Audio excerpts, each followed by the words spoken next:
Hello and welcome back. This is the Brotaku Retrospective, where we talk about our favorite anime of the week. This week we are talking about the second season of Rising of the Shield Hero. I'm Clint Tospon, I'm Eddie Friels. and we're getting back into it from a long first season.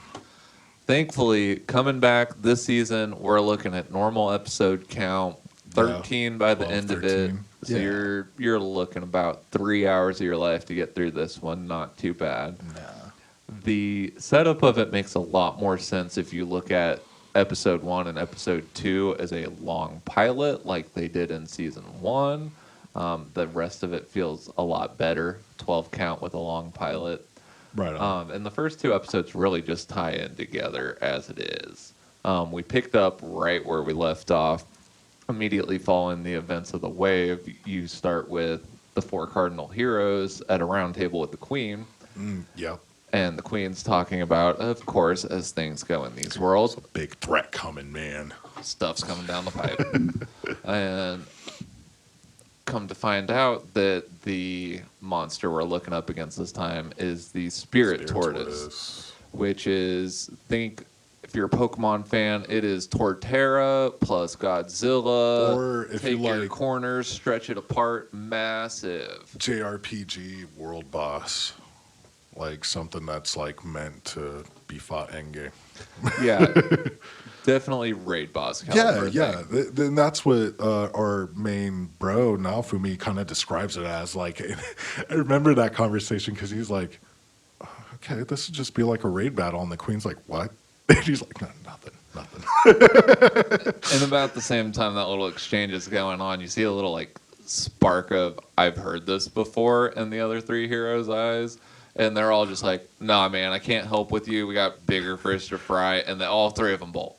And Right? Yeah. and it's just now in the queen. And he's like, they're probably headed out that way. Like, trust my gut on this one. Right. Let's find out an alternate plan in the meantime. Right. And so you get a whole bunch of politics and how they set up the coordination of nations for attacking this world Yeah. boss Everybody's level just beast. kind of like normal war table exchange. People pointing fingers. You know. I want to be in charge. If everybody dies, my people should be the one that dies. Yeah, We'll take the they want honor. all the honor, the glory, pretty much. And now Fumi just not having any of it.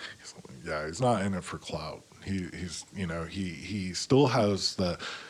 In this point in the show, he's still kind of on track with trying to get back to his world still. So And- that hasn't, that goal hasn't disappeared. And despite all of the wrap of season 1 with the trial, I think now still has like a little bit of a side eye from the human parties in Melromark. So it's like all the generals are like, why do we have the shield for this kind of thing? Yeah. And now Fumi's like, those yahoos are off doing what they're going to do. Right. I So- can't tell them what to do, guys. I've tried this. They're not going to listen. So we have to have an alternate plan. And while they go and mess things up, quite frankly, what do we have available? What are we doing with it? They start Right. planning like artillery strikes. You see Yeah. giant bastilas. A lot of infantry too. So much infantry. Yes. Big panel of mages like you had during the temple fight in season where 1. just like a row upon row of them, and it's like basically a concert of mages. Yeah, they are fully decked out for Heck war. yeah, man. And oh man, it's so good. And so they start moving along. Episode 3, you're getting in, and it's fight time. Fight time. You get through all the opening politics, and you see them dropping. Is another part of the reason why now is more invested in the other 3 is because he's got that town he's lord of that's demi-human that it's heading for. He's got higher stakes in this fight. Yeah, I wanted to point that out too. I always forget that too, and it's such a key thing. It's like, not only like am I doing this because I don't want the chicken queen to kill me, Yeah. because there's always that in the background. But yeah, God, so much absolutely. my land is going to get squished first. So I need to go get in front of this, or Right. So he's like, with or without your damned armies, like, I will be there dealing with this yes. problem. Now, you Yeah. can get in or you can get out. Right. And he storms off. And it's all great. It kind of works out. That whole show is display of like, fine. You walk out of the room, and he's waiting by the door. Got him. That's where I want him. But yeah, I will say, round one, the people versus the raid boss, that's such an excellent animated yes, scene. I was Like, about to say with like even like where like all the critters are coming off of the tortoise and stuff. Like that was intense. I was like, woo! I'm sure there's no way there's not CGI enhanced bits in there. There but is. there's no immersion breaking. It is just gorgeous the whole Full time. disclosure, like from an artist or an animator's perspective, if I can get away with saving myself some time and there's a deadline and CGI makes stuff look pretty good and move good enough and it's such a time frame, like I'm gonna use it. Like you could be dumb not to. Right. It's a tool, but we remember how all the stills and Berserk were. It's like, Yeah, please get back to beating stuff up. there's a fine line, but like I'll put it this way: if you're looking for it, you're gonna find it. You're gonna see it Because But there's if so you're- many characters on screen. There's no getting around it. Exactly. Because you have whole armies portrayed. Exactly. But when you're watching it in full motion, like when you're just just taking it in, for it, what the value is, it's not that noticeable to me. Yeah, I mean, it feels like an animated Lord of the Rings fight. It is great. Essentially, yes, pretty much. Getting back on track. So the People's Army dropped the tortoise. They cleave its head smooth off, Yeah. which was I can't believe they put the camera angle in of the neck meat of the turtle. Oh yeah, yeah. where That it was gets- so it, gross. it got that frame of where it like kind of showed the Yeah, you get all like the tendons and like getting cut off when Raph did her thing. Yeah. And there's a scene where it's like the head and the body, and you're seeing it from like now's angle On the side. I yeah, think. and so you can see like the meat part of the neck cut, Watching and it's still convulsing. Like they made it move. Like if you look at the little nose, it's just like. Get a wild hot. Sorry. And come to find out, after all that work, it's about to respawn because that's not the way to kill it. Right, and also like the other key character in this season, Ost, she can't really say for sure like why this is happening. I believe. Right. So in the politics of episode 1, episode 2, we're introduced to our key character for the season, essentially. Yes. Ost Horai, which is the avatar of the spirit tortoise, the big bad we're off to kill. And Right. in the very first interaction, she's like, Kill me, Shield hero, please." please. Me. Somebody kill. No, I'm playing. Yeah. Remove me from this plane, please. Yeah. And that's an episode cut. Yeah. I think that's this. I'm pretty sure that's the episode 1 cut. That is your first literal interaction with Ost Horai. Yeah. You kill me. But yeah, she kind of plays an important role in all this because being the avatar of the spirit tortoise, she has background as to what's kind of going on, like why it is doing what it's doing. But she's not confident in whether to kill it or not. The whole thing is that she's like, yeah, the whole thing of the spirit tortoise is like kind of like a failsafe for the heroes because of the waves, and that the spirit tortoise is supposed to wake up via like, okay, the heroes have been offed. It's time for me to do my thing and get all the souls I need to close these portals, essentially. And that's why it's doing what it's doing. It's doing off instinct. But this time around, the reason why Oz came into this picture is because she's trying to tell him, like, no, somebody else woke this thing up. This wasn't a natural thing, which is kind of like the confusing part of like the start off to the season, because you're like, I'm hearing one thing and then the other, and then Well, she it finally starts says, with the dragon timer changed. It cut off. yeah, it just stopped, or the It timer paused. itself changed too. Like the display changed, and it almost looked like a dial. And forget what number was in the middle. I'm sorry, but it stopped on that number though. And yeah, she basically tells him like, "Yo, this thing woke up. It got woken up by somebody else, and we need to stop it." And if we don't, nobody's gonna be here. Exactly. So she ends up being a pretty rad character, and now Fumi being the sucker for all the weird outcast characters ends Yeah. up. Plus, like I said, he has stake in this now. Yeah, he's got stake in it. My land's about to get trampled, so I'm gonna do it. But Austin's up basically becoming an honorary party member. She travels with their caravan as they move to and from this event. Yes. And as they get closer and closer, Ost is getting her memories back about like, oh, this is how we have to drop it. It's like up front when they first meet, she's like, I don't, like, it's all foggy. I can't put my thumb on it. Because she was kind of like an espionage type of character, because nobody know who she really. She was a concubine to a king, and that king ended up getting Right, in the midst of all this before we even. because of the in lore, the spirit tortoise being like an immortal being and a failsafe to the hero summoning. It's got like a lot of time to collect souls for its power supply. And she plays a key role in that. And so as the Avatar, Ost would go around Causing wars. yeah, and schmooze stuff. up with kings and just cause wars so that the mass dust, the spirit tortoise would get Build the up soul. eventually. Yep. Yep. And that was the fail-safe, but now everything's going and Out of whack out of whack. because it did not have near enough souls, and now it's doing double time to get those souls now that it's been awakened by somebody else. So now flash forward back to the end of the people's fight versus the turtle. Yep. And Asta's remembering, Oh wait. got to take out its heart. We're going to have to climb and get in it. Right. And there is a mountain passage on its back because it, you know, Literal landmass on literal its back. had a landmass on its back. Yeah. Yep.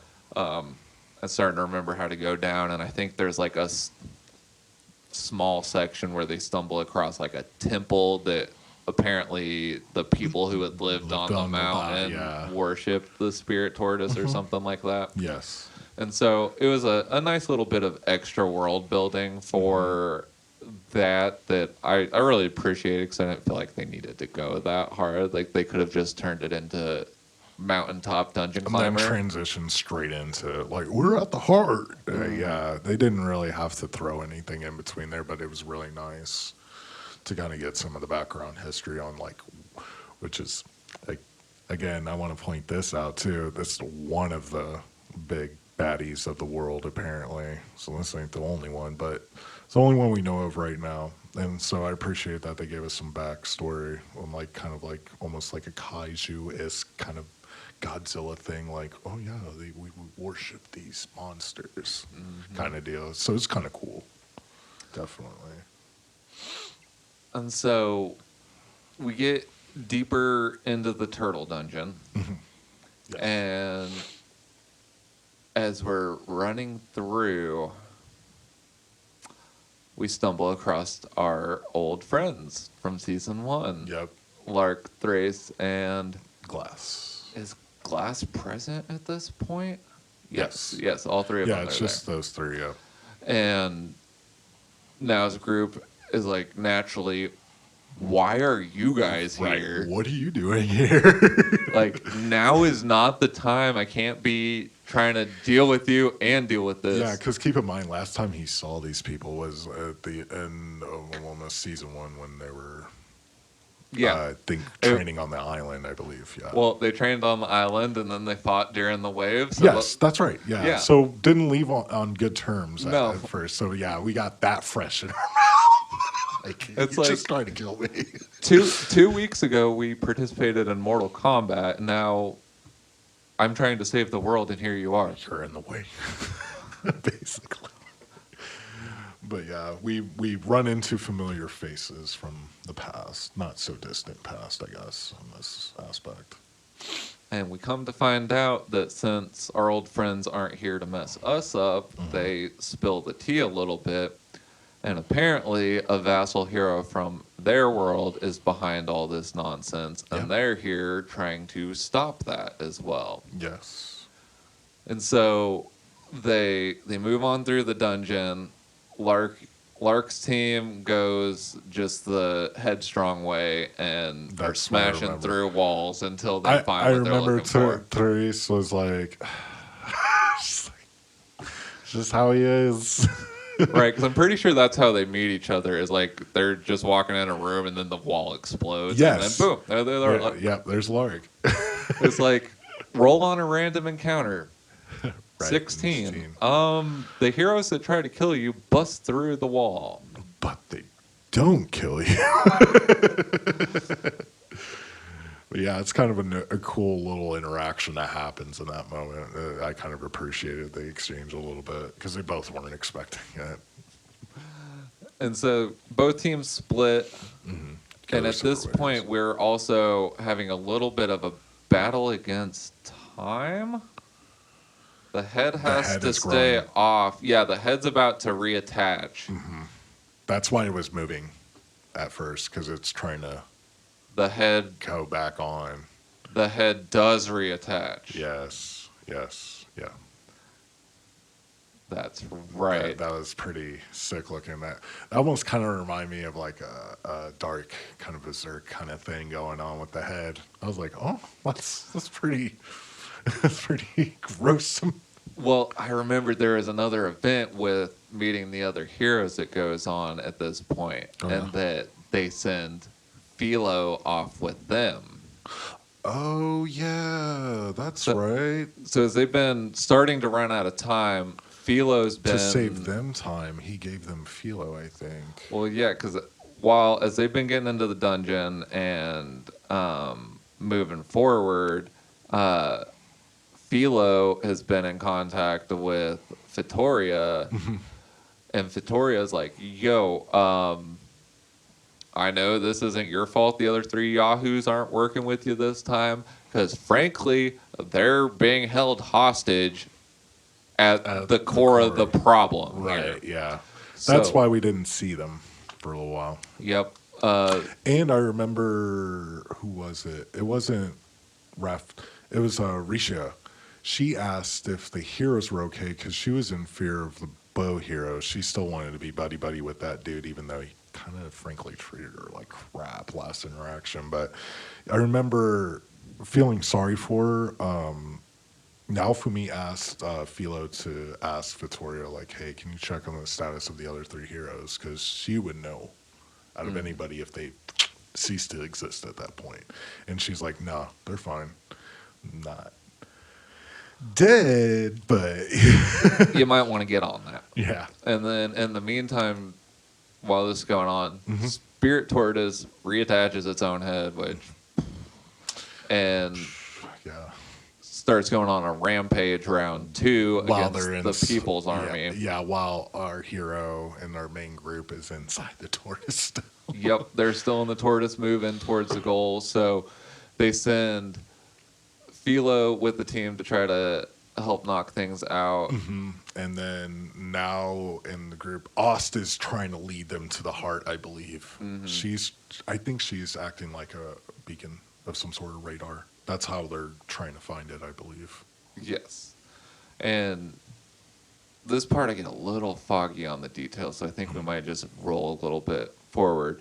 No, you're fine. So we end up, Vittoria teleports herself to the scene of the fight, and that fight, Vittoria versus a world boss, she goes into her Philolio form, and she's kaiju size. Godzilla chicken, just like Vittoria. Yeah. I mean, if we're talking like analysis on size, it's like real She's tortoise awesome. versus a chick. So it's funny because, like, I think it's just a lolly complex forever for those little like for that type of filial, the ones that can be human or have that form, because we know how our girl Philo is still small girl, but Vittoria looks like she's a little more along, and then of course she's like Archaic. Godzilla chicken. Yeah. So that just said, like, we could probably surmise that later on Philo is going to be Godzilla chicken for sure. Yeah, I'm hyped for that. But that fight was so good 'cause Vittoria basically just trying to buy time, get the people out, Yes, that kind of thing. Yeah, because I mean, the more souls this thing, that's what it's trying to do. Like, I mean, and it's just a walking tank in a sense with a bunch of infantry on its back. Yeah, I was gonna say it's got like the Needler from Halo as a drop cannon. It's just like Right, dude, that was intense when it did that thing. I was like, oh my god. yeah. During all the fight scenes with the tortoise, you definitely feel the gravity of how Right. big of an impact this thing's gonna have on the world if they don't take care of it. Yeah. So our heroes make their way to the correct heart, and we find our main villain, who is the book hero, book vassal wielder. Book vassal wielder. Think like spellbook mage type of dude, I guess. I want to be like nerd. Definitely nerd. But like, if he wasn't such an asshat, I wouldn't feel that way about that thing. Right. Because I think it was here in a little bit, we're gonna meet the boat vassal wielder, and that character is 10 out of 10. Great character. Yeah. Awesome. Definitely. Love him. Yes. So it's not his thing. It's him as a person. He's just the worst. Right. They don't do any job of making him any better from the point you meet him. That skin crawl, I want to literally like antagonist. Maybe he's no antagonist. There's just no guess. Right. It is straight up like this bad dude. Right. What right if here. Gary Oak matured but didn't change? Right. He still had those quips. And you're just like, why don't you just grow out of that? Yeah. And so homeboy's name is Kyo.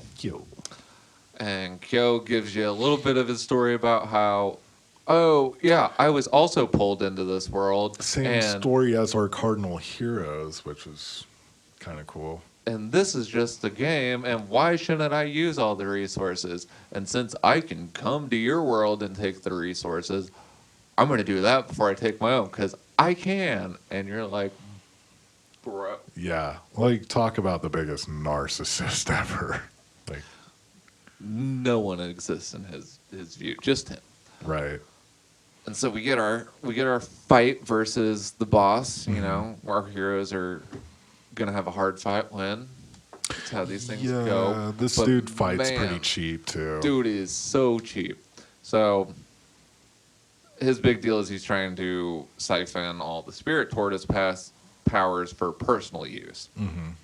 And one of the spirit tortoise's like specialty magics is gravity magic, which any universe where gravity manipulation is in it is always just such an OP power. It's like, and you're just gonna be laying down now. I'm gonna make being alive an inconvenience for you. Unless you're Goku, and then in a week you'll be fine. But right now, get on the floor.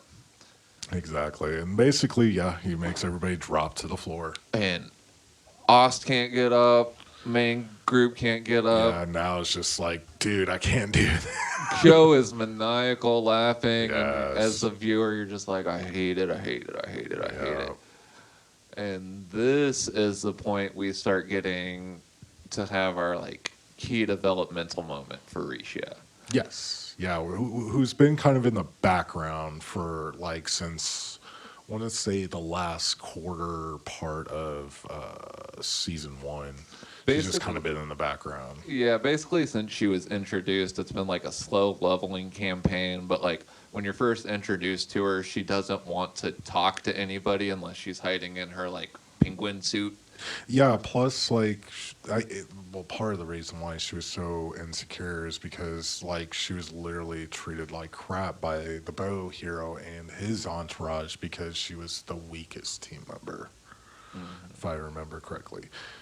Not until like I think recently, and like there was a training arc I believe somewhere, but they skimmed over it. I was gonna So say, yeah, in the background, like this whole time, she's been like, if you have your eye out, you'll catch little things, especially the scenes with like the old kung fu lady. yes, She drops a couple hints. She's like, you know, she might not look like things are moving as quickly as they should be, but she has the best key control out of anybody I've worked with. exactly, and that's another thing that's kind of different in Right. the It makes now universe. scratch his head. He's like, key? Like what? Right, this is something that he can't even get a gauge on. I want to say. Right, because they try to have like a little training moment with Mhm. it in that latter part of season 1, and he doesn't really end up making much of it. He's Yes. like, I Still don't. kind Yeah. of, I'm not gonna focus on this right now. Like, Yeah, it's just kind background of like task. it's pseudoscience-y still to me, like Yeah. kind of thing. It's like how the normal people in Star Wars, like, what do you mean force? Like, dude waves his hand, things move. Like, okay. Anyway, Yeah, but those little hints all kind of build in the background, and it really like explodes at this point. so we got Kyo, being big dog, putting everybody just laughing maniacally, and he's about to, I think, at this point, just off everybody. At this point, I want to say. And then like from the backfield, you just see slowly but surely the pudgy penguin costumes start to stand up and straighten up, and Kyo just loses it. He's like, how, and has like a mental breakdown.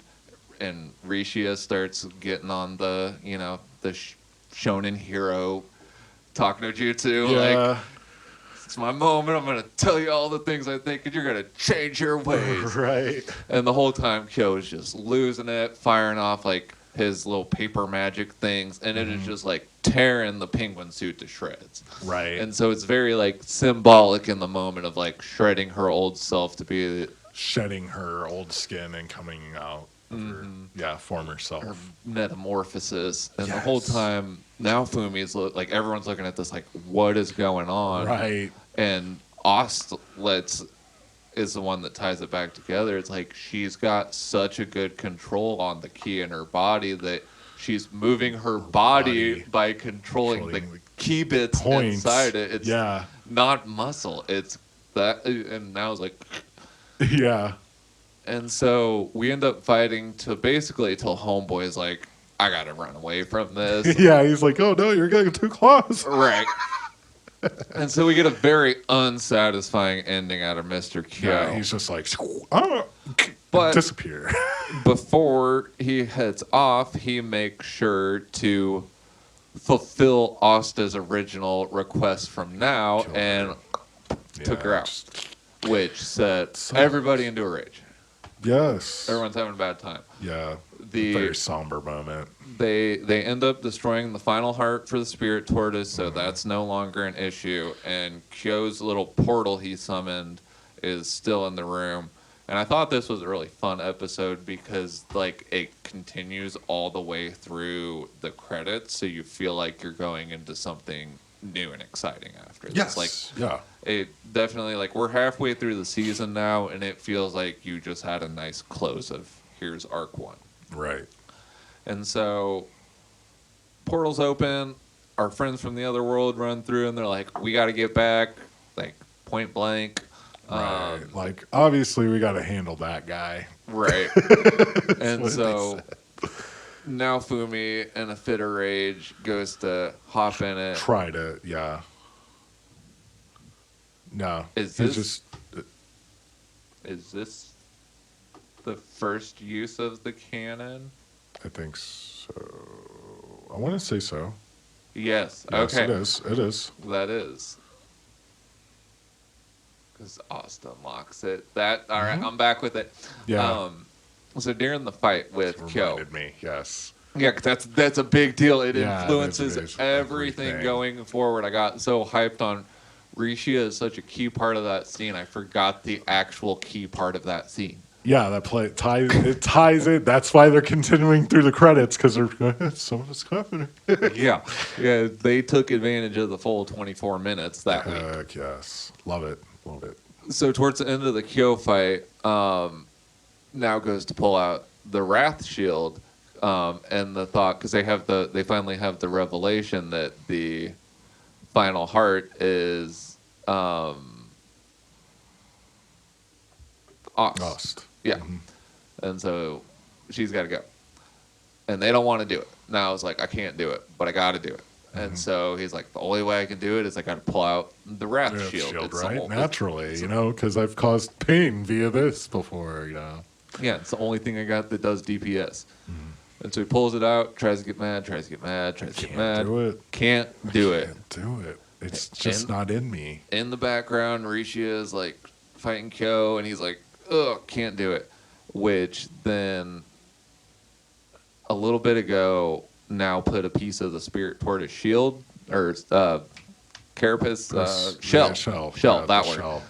shell. Puts a piece of his shell in the shield, and so he's already got kind of a little unlock like he does that way.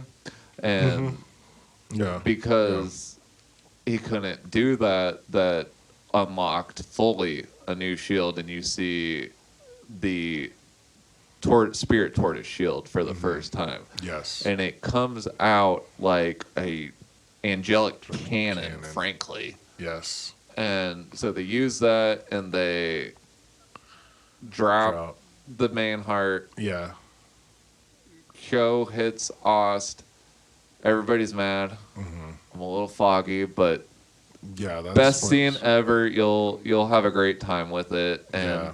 the point isn't for me to ruin every aspect of it. It's just for me to tell you it's worth your time. I love this show.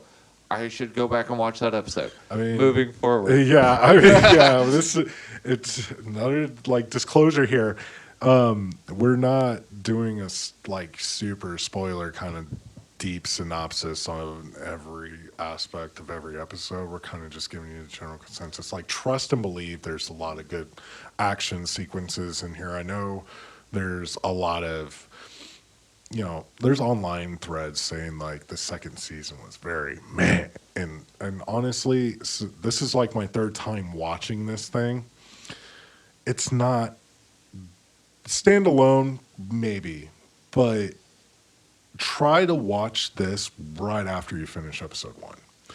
It makes so much more sense, and the pacing makes a little more sense because in the grand scheme of things, like. I don't feel the reason why season 1 got so much praise and season 2 got kind of meh is because season 1 had all of its content, literally almost. Right. and you Whereas have, season the, 2, there are like full constrained background stuff. Like Yeah. you had to do all the world building stuff, and they gave us like basically a dual season to begin with. Yeah. And so like there's just a whole lot out of the gate. But I definitely agree with you because I've watched season 2 twice now. The first time I did it was when it was simulcasted, and And- that was dreadful. I think that's where a lot of the hate came from because the first part, or literally the first half of the show, felt like it was kind of, I don't know, it felt really quick, snappy. Well, and there's a lot of narrative bits too. So That too, like yeah. where it felt like each episode was a thing in season 1, this one felt like we're building to something. And so when I was going through it in real time, it was rough because coming back and watching it the second time and doing a binge, I watched this in 2 sittings, basically 2 days apart from each other. And Right. episode 1 through 6 is one nice arc. It just builds nice to its climax and ends where it needs to be. Like Yeah. it is a solid chunk, and taking it that way, like I chewed it up and spat it out. I was like, I started it, and the next thing I knew, I was deep. Yeah, you're already pretty much at that halfway point in this season. Yeah, So not having to wait, it is so easy to get sucked and in. I think it was almost kind of meant to be watched like that. Now going back to it, because if you try to do it piece by piece, like in long gaps, like we had to with simulcast, I mean, we had to wait week by week. It really sucks because it just leaves you on a literal cliffhanger every freaking time. And when you come back and you watch it in its entirety, and you're not Getting piecemealed, like, oh, something cool happened. Cut.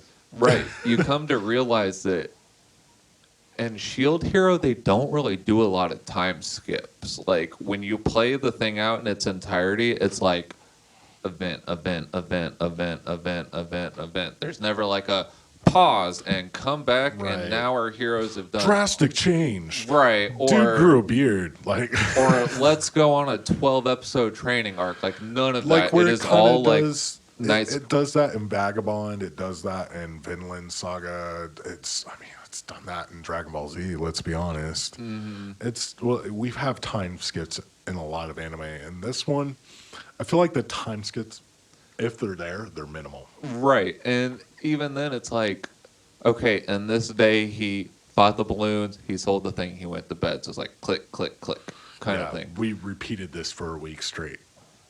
There Right. ain't much out of that. That's grinding. Exactly. And so when you can consume it as a whole, like I feel like it is season 1, I adored in simulcast form. Season 2, I was like left unsatisfied every single week.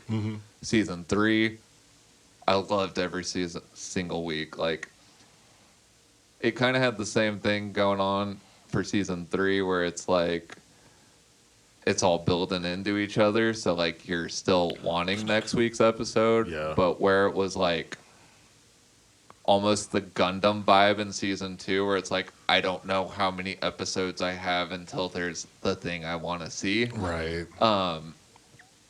Season 3 doesn't have that, where it's just like that was cool, and then next week they're gonna do this thing, which that'll be cool too. And Right. then So you're you left get- satisfied. yeah, You know? every week you're just like, oh yeah, next time. Yeah. Not for season 2. Yeah, season 2, they give you the appetizer, and you're like, yeah, that's it. Yeah. We'll get to the main course eventually.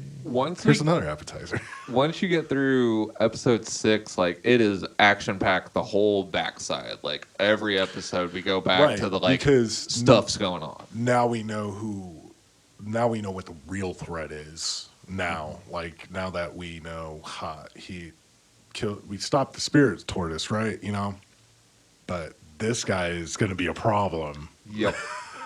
And now wants his revenge. He's like on top of everything from like you coming in the world and doing all that. Like Tortoise Girl, like we liked her. She's part of our tribe now. So That too, yeah. So we're gonna come and get some eye for an eye. And plus, he made that threat to wipe out the entirety of that world, Yeah. pretty much. So there's that. So there's that. And so we get a He nice hops in the portal. Yeah, so everybody goes to Escape. hop in the portal, and one key thing, there's 2 key frames in that before we finally get out during the credits. And the first time Now tries to go into the portal, Warning, caution. Yeah, he gets one of his pop-up screens from his HUD, and it's like the 4 cardinal heroes cannot can't invade another world. Implying that other things can. Foreshadowing. And as Asta's like final act, she does something magic, It's just like, here you go. and the screen changes, and it says the Special 4 cardinal condition. heroes can invade another world under certain special conditions.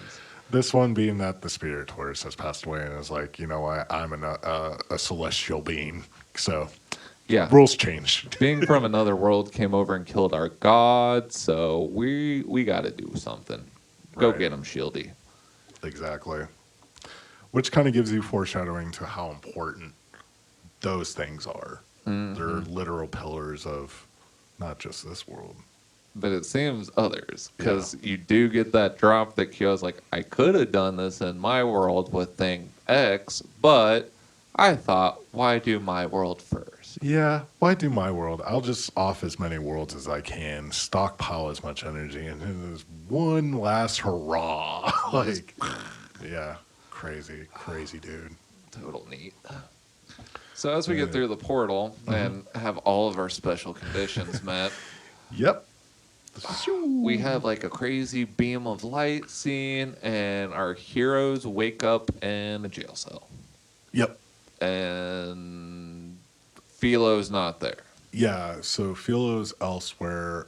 Yeah, so this is where he has a panic attack. Like Naofumi's like, "Oh my god, what happened? What's going on?" Checks his HUD, and this is the cool part. He's like, or like it's funny. He's like level 1 Yeah, we all over see again. in a if you catch his HUD during the error message part, you'll see that the party's level at the end of fighting Kyo and the Spirit It's Tortoise like is like almost 79, I 80. want to say the split is like high 60s, low 80s. It's Yeah. that range of their level in that world. And we wake up in the new place, and everything's went right back to level Stats have 1. dropped. And Philo's nowhere to be found. Right. He can't locate her on his thing either, on his HUD either. It's like not connecting or something, like she's not existing. So our boy's having kind of a panic attack right now. And Raftalia is Kid Raftalia again. Yes. Because demi-humans age by leveling. Leveling. So she Yeah. went... Yeah, small girl, small raccoon girl again. So we come to find out that the place they're at is like a safe glitch kind of deal. And they stumble across one new human who we come to find out is another vassal hero who was isekai'd from Japan like Naofumi. And she is the hunting hero. The hunting vassal wielder. Something like Something that. like that. Yeah, she's a crazy survivalist. Yeah, she is the support character. You come to find out she's the support character from Lark's team.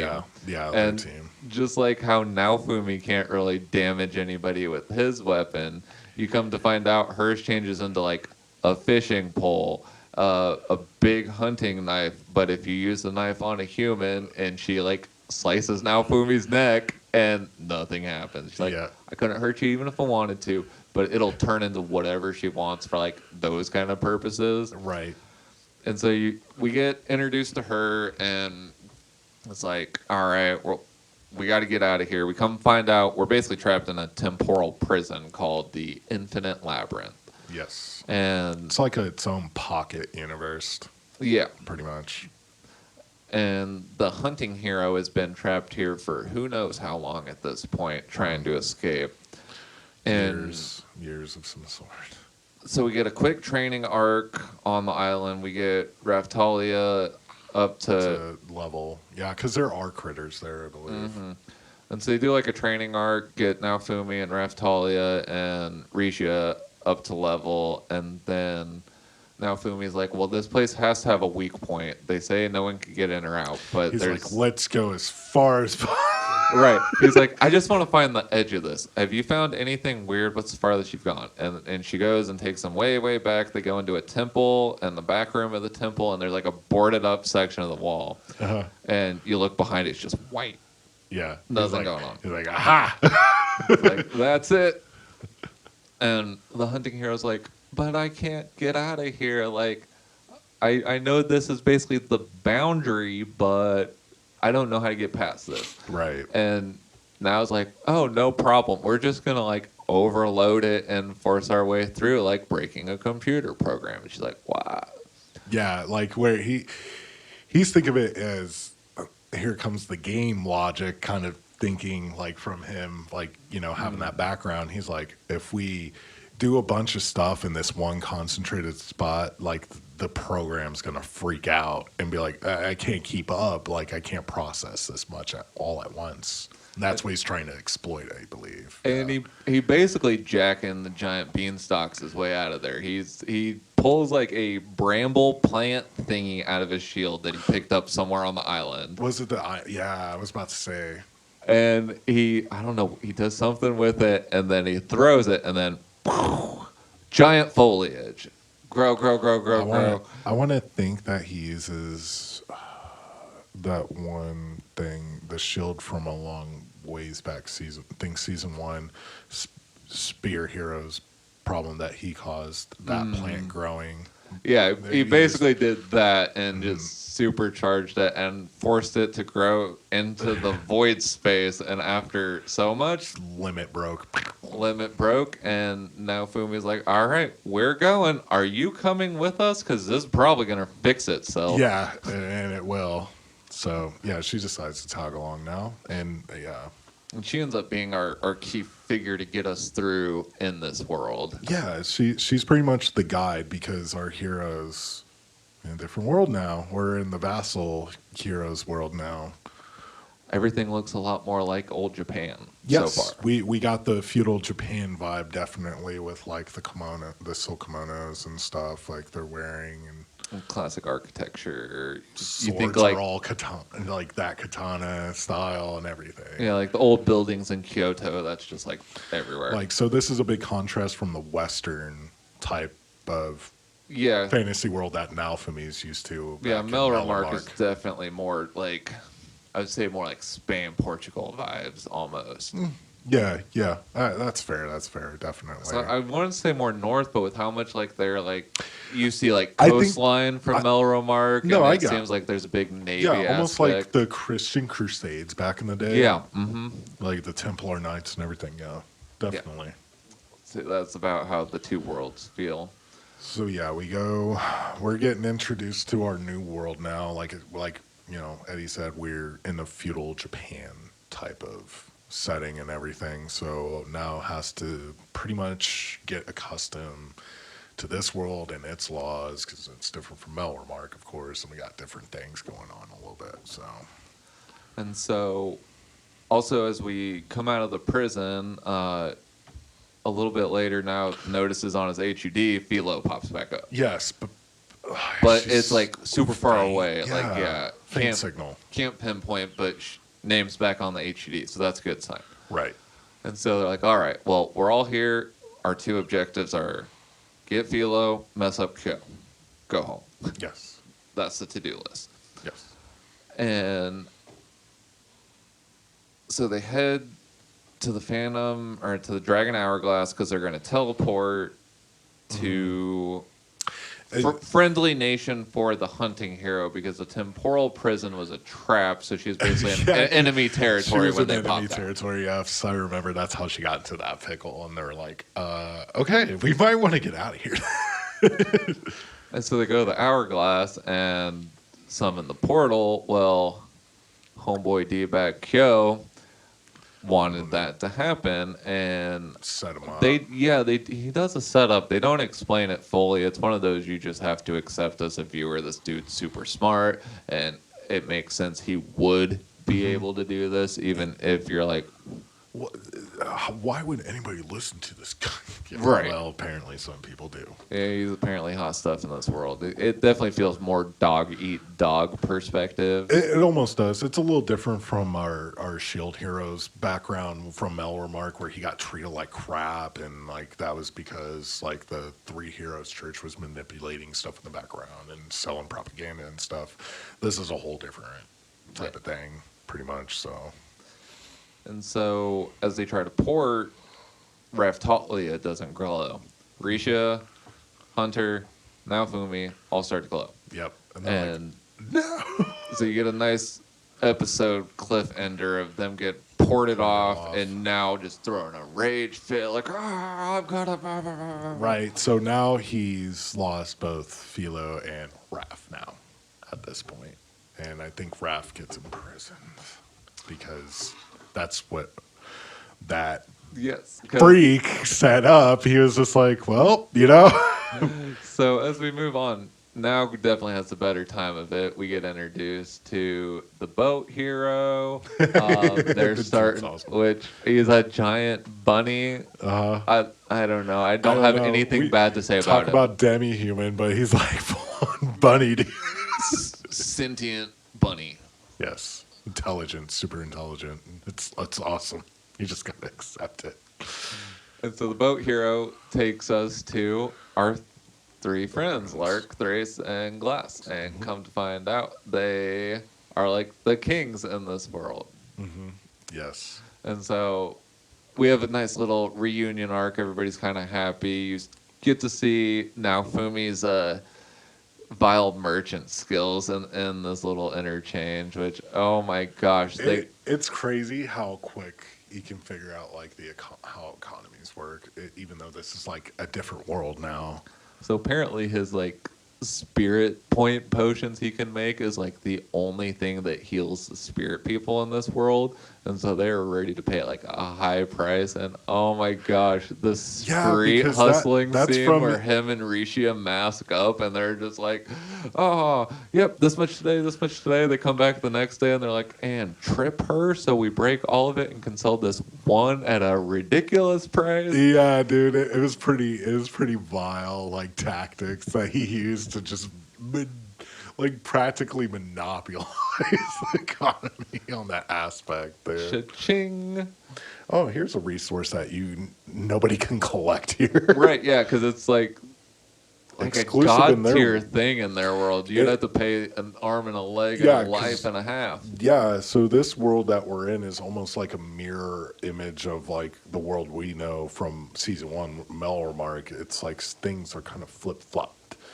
Like the spirit potions that you were talking about were like, I think now for me even said like it's a vast resource in the other world. Why is it? You guys don't grow that here? Right. So yeah, there's that fun part. I forgot about that. He does like throw on the whole thing, has a good time. And so then what happened in between them meeting? Didn't Because somebody- we flip perspectives pretty quick after that, and we get a Raftalia viewpoint, and she is in jail with. Is it just Glass? No, she's in there with all three of them, right? I think so. Yeah, Raftalia ends up in a cell with our three friends. I don't remember what happens in between these two events where now is with them and then they're in the jail cell with Raftalia. Be something to do with Kyo, I'm sure. If I can remember, I just can't remember what he did. Because I remember there was also another point where Raph becomes. We'll get into this shortly, but Raph becomes a key holder. That was because I think Kyo killed that holder prior to that, and she became the descendant. Yeah, they hadn't picked that up yet. So as we're So I want to say Kyo had something to do with them being in, or her and them being in prison, because that group went straight after him right as he jumped in port. They were like right in there. Our group was like delayed. Right by the infinite labyrinth. Yeah, so I forget how we get between these two things, but we get a scene where it's like teenage Raftalia and the three vassal wielders trapped in a jail cell that basically suppresses all their abilities. Yeah, that kudos to Kyo. And I think it's doing like a spirit point drain because it's literally because you got to Glass. remember. Yeah, Glass is. She's like she's falling to pieces in this cage. And Raftalia has the excellent jailbreak idea. She's like, so it's just hard, but we can still use our abilities. He's like, yeah. So she uses her illusion magic and hides them with invisibility, and then they blow open the back wall, sneak out that way. Yes, it's pretty great. And so we get everybody reunited together. We're around episode 8, episode 9. Episode 8. Nope. Doesn't she get the weird? No, she gets that later on. Never mind. Never mind. We'll get to it. We're getting to that. I'm getting ahead of myself. So they got reunited. They get reunited, then they end up going and finding Philo relatively quickly after that. It was like the town they were in or the next town over, she starts looking really close, and they get her back. It's a quick deal with the shady dude. It's, I don't know, it's a blank. Yeah, because she is a critter still in that world, if I remember correctly, yes. They're just called something different. Yeah, she's a humming fairy, Yes. She's basically a hummingbird for her alternate version, like a mix between a hummingbird and like what you would picture. I don't know. It's cute. It's chibi. It's fun. I don't know. We go with it. Yeah. It can fly. Philo loved flying. Oh yeah, oh man, she loved that. That was the best part because finally there was like something aside from I'm hungry. Yeah, so she's like, I want to fly. Woo! Yeah, she loved it. And so, as we're going through this little arc of getting all of our party back together after getting separated, going to the other world, we're introduced to a new character who is like Kyo's underling, and he's a sword user, and apparently he's next in line to be the katana vassal hero. Yes.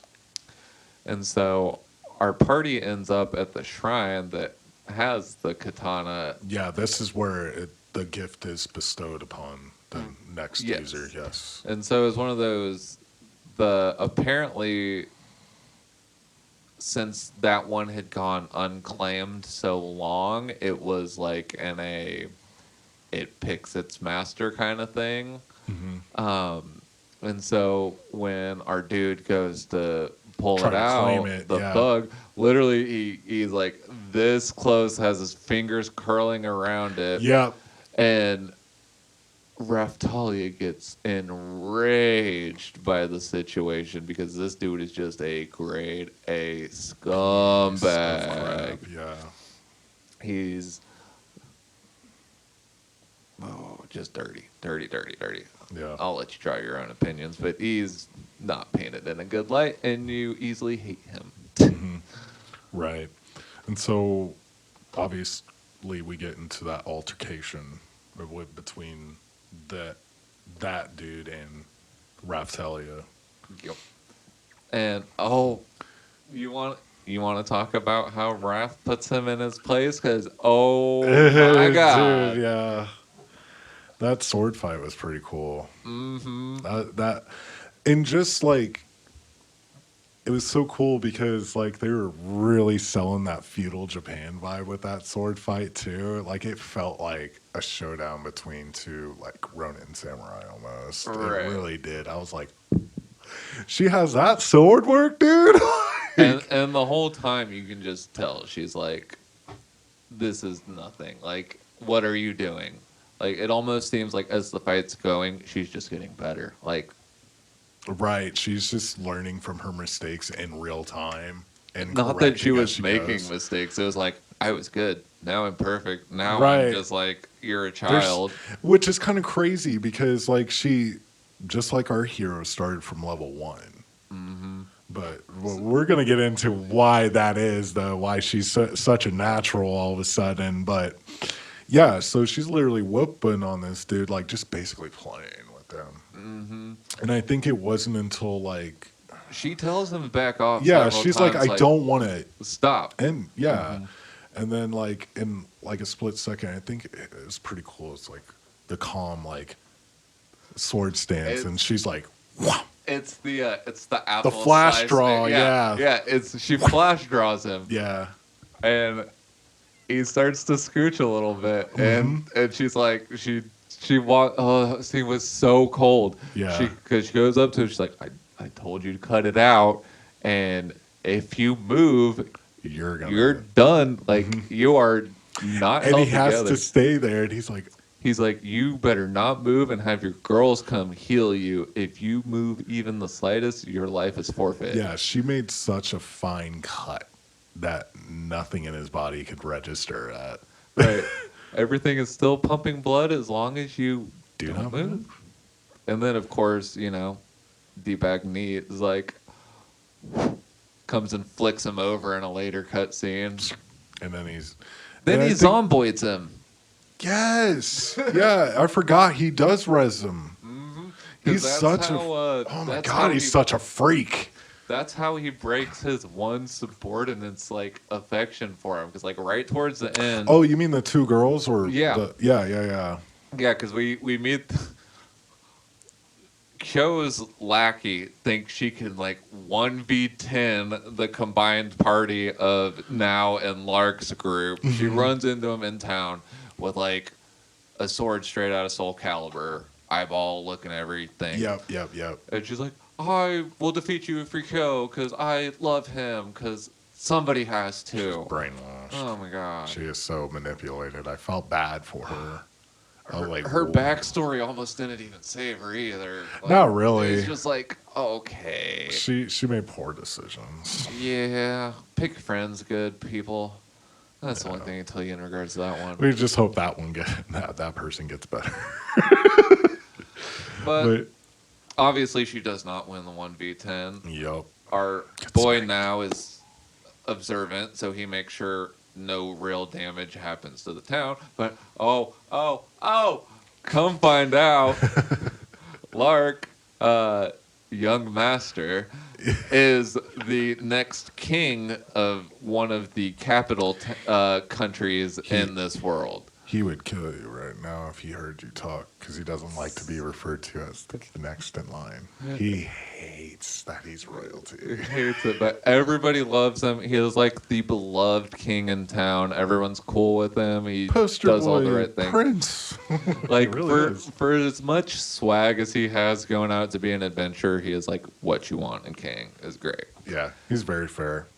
He And knows so his like stuff. as soon as that little event happens and they take the girl away to question her, he's just already on like, all right, we need this repair's going to cost this, and the bill here, like on it. And He's been groomed. You can tell. yeah, you definitely see the responsibility, whereas before it was just like party boy, go have a good time. Yeah, So he's just pretty much like what would you call that?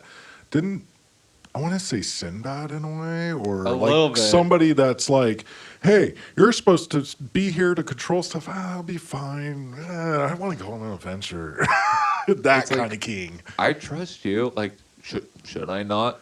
Should I not trust you? right? Okay, we're good. I'm going on an adventure. I'll be back in 3 months. Right. Don't let the kingdom burn. That's their king. Yeah, because I mean, shoot, I wonder how much like the time skip when they world hop counted in his world, or if it was like an instant If there thing. was like an yeah, kind of like how time has different laws and different. Because you don't really get a good perspective on time movement. In Not this really. season. Well, I'll say by the time I was done on my like on that last run of season 2, like then they went back to their old world. Like there's not a difference. Like you never have a gravity. You just kind of have to take it as it is. Yeah, it all moves along chronologically. So It's you're like you said, like it kind of event, goes event, fluidly, event, and there's event. no huge time skip of some kind. So, like, if there is a time skip, it's a matter of weeks. If not. Right. It's the only time skip is it took this much time to accomplish this. We don't need to waste Which time. they would tell on, you in and you verbally. and they give you quick montages. It's like they're going up the mountains in the cart. They're doing a selling thing. They talk to these people. Like you get an insight into what happens. Not everyone has to be One Piece. I do feel like they're setting this up to be like a 5-season show at least, though. At the very least, I feel like a movie's on the horizon here soon, though. Oh, I don't even want to talk about that. I'm sorry, I'm not trying to spoil. Don't hit me with movies. Demon Slayer got me with movies. That is the train, though. Oh. Like everybody's on that train for the most part. Like for the most part. I'm not saying every anime's got a movie out there, but there are some that kind of play into that. Kadokawa, do not put Shield Hero on the movie train. Please, just one. Then 2 more seasons. 2 more seasons, then you can do it. I'll let you do whatever. Right. No, I feel like definitely it kind of sets itself up to where, like, again, it's fluid. You're taking it as it is in real time. So if there is any kind of significant thing, it's minute, and they're not going to want to really detail that. They're just like, it's monotonous. It's mundane. We'll skip. So I'm thankful for that because, like I said, there's shows that do too much filler. And I don't need filler, man. I don't need the holy trinity of shonen anime where we got filler, we got beach scenes. I don't need all that. I would be fine if we went back to like 24 episode story done. In one sitting, like, yeah, if they packed enough content in it, like, I could. Bebop was 24. Trigun was 24. Like, they told great stories. Anyway, They we're at all- the end. We're getting way too off point. Yeah, let's wrap it. Wrap this up. We're getting a little over an hour now. Right. So we got after the face off with of course Raftalia and that other douche. Learn that she is the katana vassal wielder in this world, which fits her to a T, honestly. Right, and it's kind of like the nice culmination of the I am your sword, I am your sword, I am your sword. She becomes that. Yes. And when she becomes a vassal wielder, it breaks her slave crest. Yeah, gone.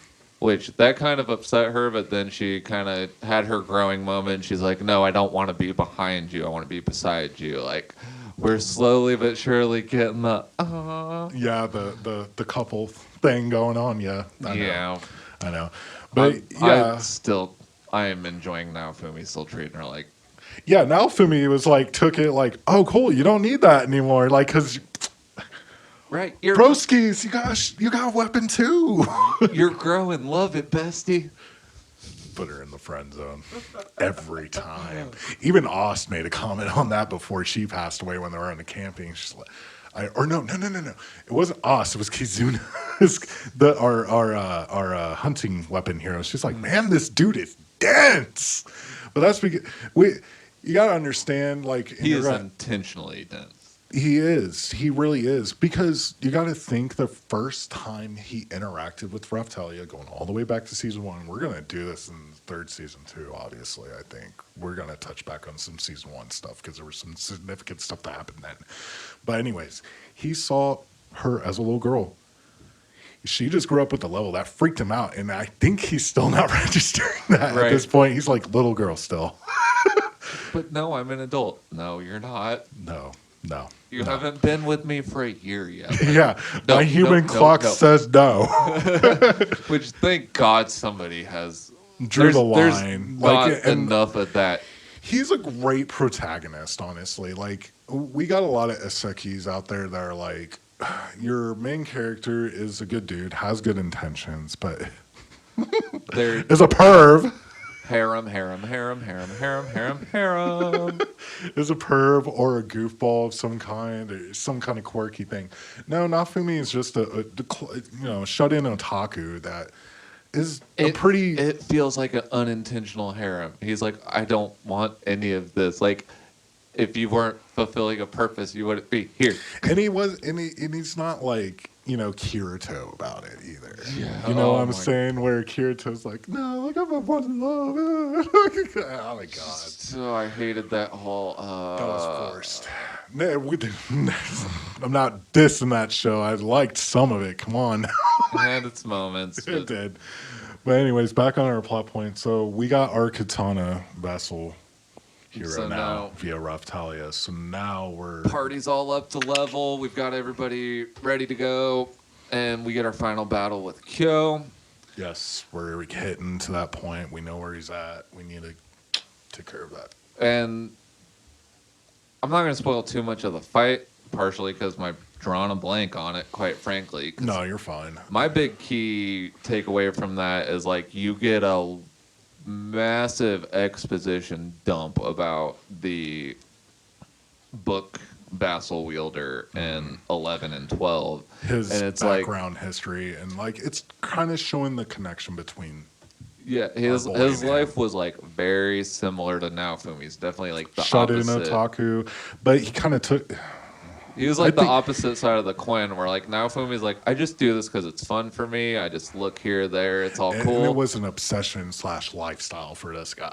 Yeah, he was just never left his house, always in a game world. Like people were less poor hygiene. Yeah, super neat. Yeah. EET. Yeah. And yeah, so And he it had was- nobody important in his life, I think. Mm-hmm. Whereas Naofumi took care of his younger sibling. This dude, no one. Yeah, So- and like nobody looked his way. So like now at least had like a couple loose ties. Like he describes himself as average. Like nothing special, but you know I've got some friends, I got some hobbies. I'm going to college. Like Yeah, I'm Joe Schmo. Is Yeah. how now Fumi's feeling. pretty much. And Gyo, Joe is like I'm Joe Schmo and everybody hates me. And I don't go to college. I don't have any ambitions. Like, I was dealt a crap hand, and I'm just kind of going with it, kind of dude. And yeah, I'm going to be sour about it at the same time. Oh my god, yeah. And so when he comes into his second chance world, he's like, Mm-hmm. I'm just gonna abuse the ever living heck out of this world because it's me. Oh, it's like a video game, and I'm super excellent at video games. So- That's the one thing I do day in, day out, exploiting it. And Yeah. so you definitely, it's satisfying when we win, but like at the same token, it's you still have that bad taste in your mouth. And You're just this like, is where F that dude. This is kind of where the whole. No, they've done this in other animes, but the first one that comes to mind is the Naruto and Gaara moment, where like I'm kind of looking at the other side of me, staring right back at me.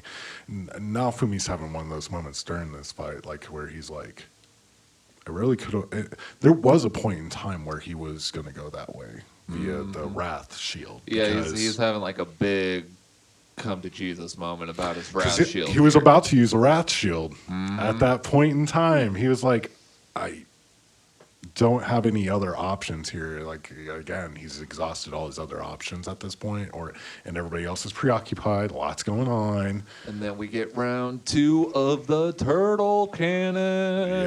Yes, absolutely blow this dude away. It was like a DBZ final. It was Yeah, just where like, the Kamehameha waves, like, and the dude's like, you just see him like disintegrate, and like the last piece of him's like his boot or some nonsense. dust. And you're like, that's all you're worth, homie. Right. Should have been a piece of crap. Like you were given this life to change and actually make a difference. Which is kind of funny because he was given this moment to actually kind of prove that he could do something with his life, but took the easy way out. Yeah, he definitely took the chaotic evil route, I would say. And you're just like, what bad things can I do that benefit me? Basically, yeah, because he had no really motive, I want to say. People are ants. I am God. Ha ha ha ha ha. I have a book. Right. Exactly. And he's the book hero. Like, are you? Exactly. The vassal weapons got me all jacked up on what they got. Like, I still can't wrap my head around Kazuna's like survival weapon. I'm just like, that is so freaking cool. But what the Right. Because it damages monsters. So, like, she's the PvE queen. exactly? Like, she's like, my build cannot do anything against anybody else. Please Like, don't take me to the PvP world. I can get you food. Please don't die. If there's Right. a boar over there, we're good. But if Johnny comes up, hide. Right.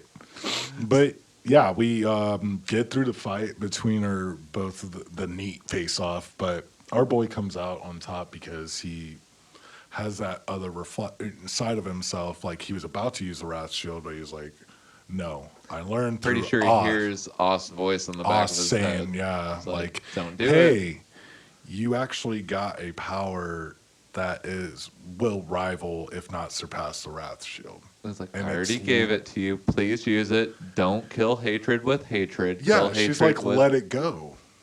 Let it go. And boom. Boom. Blows that dude Turtle away. Turtle Kamehameha away. It's so good. And then, yeah, we start wrapping things up with... Yeah, we don't even get to have like a celebration dinner. Yeah, no, they have to go back now. Yeah, as soon as Kyo was termed, screen flashes, you will be ported back in 10, 9. He's like, well, 8, I guess this is it. So 7, it was 6, nice. I don't 5, see you guys 4, later. It 3, was nice, and we 2, got to go fishing sometimes. But And the hunting hero was like, that's so not fair. I had all these things planned. I still wanted to do this and this and this and this and this. And now Yeah. Fumi in the back of his head was like, I'm pretty sure this is how it was gonna happen, and did not tell anybody. So he was like, Yeah, he "This is was allowed." ready. He was already in the background. He's like,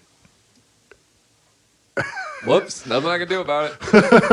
I am the shrug emoji. literally the dude from Pulp Fiction. Oh yes, absolutely. Just gets ported. And then we Then we get a nice recap episode. They go to Barry Ost, and you get kind of some memories that happened tell you- in between everything. little funny cool memory that happened in between that's kind of tip off to a movie that's not anime related. So back Okay. when Kizuna, or vassal weapon holder of all like the hunting stuff and whatnot, she was stuck there for years. You know what she done? She made a Wilson. She did make a Wilson. Don't they take it back with them? Nope. She Nope, left okay. it there. They What? joke about it though. Yes. During, yes. during they during make that joke though. yeah, so the final episode they're having flashbacks, and there's like one where it's like all the girls around the campfire, and Asta's just like telling Raftalia, No, like, Raph asked like, so like- what does it mean to be oh, yeah. intimate? It does like the zoom up of her mouth and everything. Intimate. I was like, pause real quick. You're like, whew, that's spicy. And then what's her name? Our mom girl. She's like, yeah, she's like, no, Reed no. just like spitting her Reed, drink yeah. out of her nose, and next scene, you know, just Asta's like right on her side, like, and you just see it like the confused mark coming up. You're like, she's like, what? Huh? What? And Philo's on the other corner, like, tell me, I want to know. Yeah, our little And- lolicon. And everybody's like, no, don't tell Philo. Do not tell the little angel girl. And then the next frame you see Asta's, and Philo's like, oh, mate with him. And all the chaos. I was dying at that Yeah, one. yeah, it was funny. Like how like our ladies feel about our shield hero, and he's obviously not reciprocating, playing hard to get. And I don't remember if I am like just putting this in there because I want it to be in there. If we see this, but I feel like it pans away and like you see now Fumi like working on like a potion or something, like doing like some meticulous. I think he tasks. sneezes Yeah, like because they're talking about him. yeah, they. What was it? You have the give. What was it? He just keeps. Yes. There was also something that just popped up in my head. So we kind of need to explain a little bit of like the little chibi version of Raph, because that ends up going back with them too. Okay. TLDR version of this. In their world, you can make a homunculi out of your hair, and it'll embed a little bit of spirit and get its own personality. And they Yeah. basically use that as a Raftalia tracking bomb. Raph now pulls that hair of Raftalia He way uses from her- way back in like episode 2, episode 3. Yeah, to use it to track her, because somebody showed him that, and I can't remember who it was. The hunt hero, because she, yeah. Chris, the penguin. Yes, yeah, because that's her thing. Yeah, Yeah, because that was something tie back into season 1. They had that little penguin walking around with them all the time. Yes, that was yeah. the That was hunting that hero. thing, Yep. So yeah, that was a nice tie back too, and it's a very cute thing, and it's easy to overlook because while a key plot point, like she's an accessory basically. But that's crazy that that's right. I forgot the penguin. So like just like the vassal hero, that thing can come over too, and they can invade worlds. I want to stress that enough. Worlds. There's more than one. Oh my gosh, Or yeah. two. So this season, so we have a nice tribute to Asta at the end. It is visually gorgeous. Yes. And that's basically season 2, but it definitely leaves a lot of like open-ended things with having our first. Basically, we did role reversal where season 1, our heroes get attacked by the other world. Season 2 now is going to attack, Yes. and now that we've kind of seen both sides of the coin, you get the human aspect of like, well, like they're just trying to live their life kind of thing. You get that moment. Yeah. But I think one of my big takeaways, like that I was like, ooh, I don't know about, is there was such a fit thrown when they tried to go world hop the first time. Portal again, like I brought up, said the 4 cardinal heroes, absolutely no. Yeah, yeah, And yeah. then, okay, special condition. Yeah, Spiritor said yes. So gotta listen to our The boss.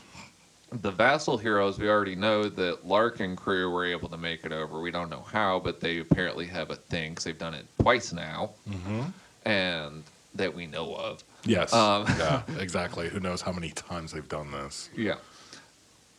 And now Raftalia is a vassal weapon of their world, and she carries that back with her Into Mel Remark. to Melremark. No error messages. It's still on her hip, and she can't get rid of it when she gets back, so it still functions with all these same... So yeah, this is kind of weird how like this is kind of gets multidimensional because we know Raftalia is from that world. Her parents died there and all that. We got her sad backstory and everything. We know she was born and raised there. She came over to to the other world, became a vassal wielder. Now she's given that condition, whatever condition it is for the vassal weapon holders, they can invade. And yeah, so we'll see if that turns Plays into into anything, yeah. It was And definitely a very powerful arc of the, I am coming into my own. I am truly the sword because I can't take the sword off. What's kind of cool to me, like when you take it in as season 1, season 2 right now, and we got the world building of Melremark and the surrounding countries and their normal world and stuff like that. But now we got another world that kind of got fleshed out a little bit, albeit really quick. But we also got hinted that there might be other worlds possibly.